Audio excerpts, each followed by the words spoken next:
If you own a business in New York City, you could now face a fine for not using the correct gender pronoun when talking to transgender customers or workers. And these pronouns that we're talking about are very strange. I've never heard of them before. Well, listen, if you go to, say, your boss or your landlord and you say, listen, I'd like to be referred to, refer to me as a woman, and the boss or landlord repeatedly does not do that, almost on purpose, that person could be in trouble.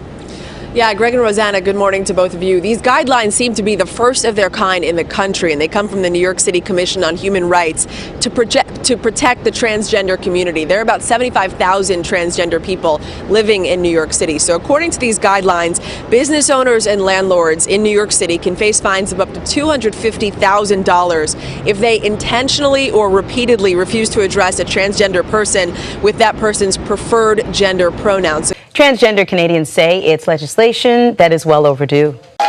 Consider how much things have changed in the last few decades.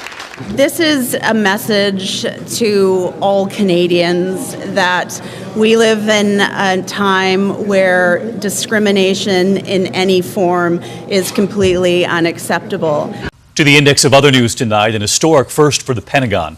The Senate confirming Eric Fanning as the new Secretary of the Army, making him the first openly gay leader of a branch of the U.S. military. Get your clothes back. I'm not going to try anything on here anyway. Off the top at 6, a Mesquite woman outraged when she says a business allowed a man in the women's dressing room. Lisa Stickles told me she shops at this Ross a few times a week, but never again. Take your clothes back. I'm not going to try anything on here anyway. Lisa said Monday she heard a man in the women's dressing room and told a manager who went to check it out. He came right back out and called me to the side and told me that he was representing himself as a woman today. Lisa said she complained, stayed in the store, and called corporate long enough to see the man walk out. And he was in no way dressed as a woman. He had on jeans, a t-shirt, 5 o'clock shadow, very deep voice. He was a man.